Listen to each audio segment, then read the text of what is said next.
ओम शांति। बाबा हम बच्चों को निस्वार्थ स्नेह करते, इसीलिए बाबा परम धाम से इस भारत भूमि पर आते। बाप टीचर सद्गुरु बनकर हमारी पालना करते। बाबा कहते जब तक बाप हूं तो सारे भंडारे बच्चों के लिए खुले हुए हैं। जितना लूट सको लूट लो, जितना भरपूर हो सको हो जाओ। अखुट खजाने हैं, भंडारे खुले हैं। टीचर बनकर बाबा हम बच्चों को ज्ञान के गुह्य रहस्य समझाते। सद्गुरु बनकर बाबा हम बच्चों को अपने साथ ले जाने के लिए आते। पर बाबा कहते जो बच्चे बाबा का बनकर बाबा की श्रीमत को फॉलो नहीं करते, ना फरमान बरदार बन जाते हैं, बाबा की ग्लानि कराते हैं। बाबा कहते ऐसे बच्चों को अंत में बहुत सजाएं खानी पड़ेंगी, खून के आंसू बहाना पड़ेंगे, त्राही त्राही करनी पड़ेगी। तो बाबा कहते अभी भी समय है, अभी भी बाबा की श्रीमत को एक्यूरेट फॉलो करो। एक बाबा पर अपना सब कुछ न्योछावर कर दो। एक बाबा की याद में रहो, एक बाबा से सर्व संबंधों की अनुभूति करो। क्योंकि बाबा कहते जब धर्मराज का पार्ट शुरू होगा तो धर्मराज का पार्ट ऑफिशियल है, फिर कोई भी हिसाब किताब में रहम नहीं होगा। बाबा कहते जब पेपर होता है तो टीचर प्रिंसिपल कोई मदद नहीं करता, बच्चों को खुद ही अपनी तैयारी के अनुसार पेपर देने होते हैं। टीचर साक्षी हो जाता है। इसीलिए बाबा हम बच्चों को अनेक अव्यक्त वाणियों में धर्मराज के पार्ट का अनेक रहस्य समझाते। बाबा ने हम बच्चों को 23 फरवरी 1997 के महावाक्य में विशेष धर्मराज के पार्ट को स्मृति कराया कि धर्मराज को भी स्मृति में रखकर कर्म करो। ऐसे नहीं सोचो कि अभी समय पड़ा है, विनाश होना है, अचानक होना है, पूछ कर नहीं आएगा। ऐसे नहीं सोचना कि अभी कुछ समय तो पड़ा है, इतने में विनाश तो होना नहीं है। यह नहीं सोचना विनाश होना है अचानक, पूछ कर नहीं आएगा कि हां तैयार हो। सब अचानक होना है। आप लोग भी ब्राह्मण कैसे बने? अचानक ही संदेश मिला, प्रदर्शनी देखी, संपर्क संबंध हुआ, बदल गए। क्या सोचा था कि इस तारीख को ब्राह्मण बनेंगे? अचानक हो गया ना। तो परिवर्तन भी अचानक होना है। आपको पहले माया और ही अलबेला बनाएगी। सोचेंगे हमने तो 2000 सोचा था, वह भी पूरा हो गया, अभी तो थोड़ा रेस्ट कर लो। पहले माया अपना जादू फैलाएगी, अलबेला बनाएगी। किसी भी बात में, चाहे सेवा में, चाहे योग में, चाहे धारणा में, चाहे संबंध संपर्क में, यह तो चलता ही है, यह तो होता ही है।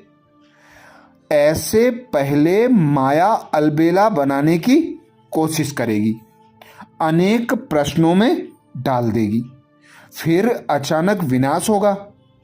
कहानी तो सुनी है ना, शेर आया शेर आया। फिर नहीं कहना कि बाप दादा ने सुनाया ही नहीं था। ऐसा भी होना है क्या?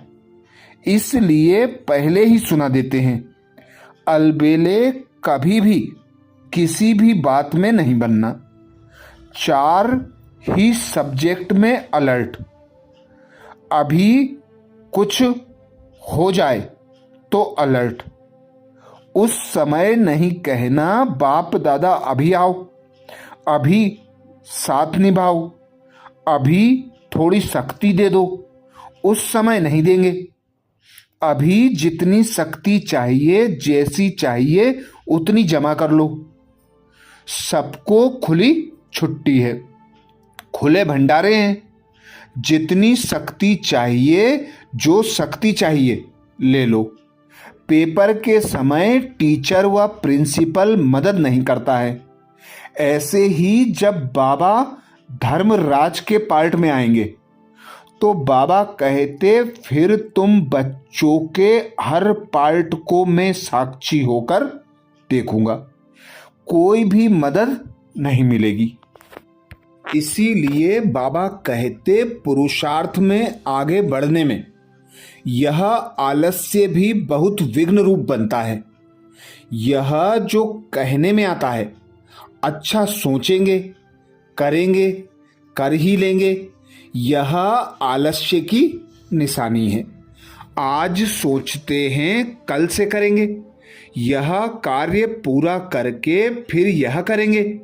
ऐसे ऐसे संकल्प ही आलस्य का रूप है। जो करना है वह अभी कर लो, कल पर नहीं छोड़ो। देखा ना, अपने पूर्वजों के त्याग तपस्या को देखो। उन्होंने सदा यही श्रीमत दी कि हर घड़ी अंतिम घड़ी, अब घर जाना है। चलते चलते पुरुषार्थ में थकावट आना, वह पुरुषार्थ साधारण रफ्तार में हो जाना कोई विघ्न नहीं है, लेकिन लगन भी श्रेष्ठ नहीं है, तो इसको भी आलस्य कहेंगे। यदि जीवन में उल्लास या कोई विशेष उमंग नहीं है तो यह आलस्य की निशानी है। अब इस आलस्य से मुक्त बनो। आलस्य अपने सर्व साथियों सहित आता है, अकेला नहीं आता। जैसे बाप अपने बच्चों सहित प्रत्यक्ष होता है, वैसे यह जो विकार हैं वह भी अकेले नहीं आते, साथियों के साथ आते हैं। फिर कई फरमान उल्लंघन होते हैं और अंदर किसी न किसी बात का अरमान रह जाता है। वह ना तो स्वयं संतुष्ट रहते, ना दूसरों को संतुष्ट कर पाते। कई बच्चे अपने पुराने संस्कारों की आहुति करके स्वाहा करके जाते हैं, लेकिन फिर वह संस्कार वापस लौट आते हैं। इसका कारण भी अलबेलापन है। जैसे बीज बोने के बाद उसकी संभाल जरूरी है, ऐसे जो संकल्प करते हो उसकी पालना नहीं करते, बीज डालकर अलबेले हो जाते हो। संकल्प रूपी बीज को बार बार रिवाइज करो। आराम पसंद के संस्कार नहीं, मगर चिंतन के संकल्प होने चाहिए। एक एक संस्कार की चिंता लगनी चाहिए। हमेशा ख्याल रहे कि छोटा सा दाग भी मेरी वैल्यू कम कर देगा। यह चिंतन चिता के रूप में हो तो अलबेलापन समाप्त हो जाएगा। यह चिंतन चिंता के रूप में हो तो अलबेलापन समाप्त हो जाएगा। कई बच्चे समझते हैं मैं स्वयं को जानता हूं कि मैं ठीक हूं, दूसरे नहीं जानते, वह दूसरे नहीं पहचानते। आखिर पहचान ही लेंगे, वह आगे चलकर देखना क्या होता है। यह भी ज्ञान स्वरूप, याद स्वरूप आत्मा के लिए स्वयं को धोखे देने वाली अलबेलेपन की मीठी निंद्रा है। जैसे निंद्रा में जाने से पहले निंद्रा की निशानी दिखाई देती है, उस निंद्रा की निशानी है उबासी, और अज्ञान नींद की निशानी है उदासी। उदासी आना माना आलस्य अथवा अलबेलापन आना। इसलिए इस पर अच्छी तरह से चेकिंग करो और चेंज करो। सदा यह स्मृति में रखो कि जो भी होना है पूछ कर नहीं होना है, बाबा भी नहीं बताएगा। बाबा कहते जो भी होना है अचानक होना है। तो खुद को एक्यूरेट तैयार कर लो, एवर रेडी होकर रहो। अपना बोरिया बिस्तर बांध के तैयार रहो। बाबा इशारा करेगा और तुम्हें आना पड़ेगा। तो आने के लिए तैयार हो, चेक करो। अच्छा, ओम शांति।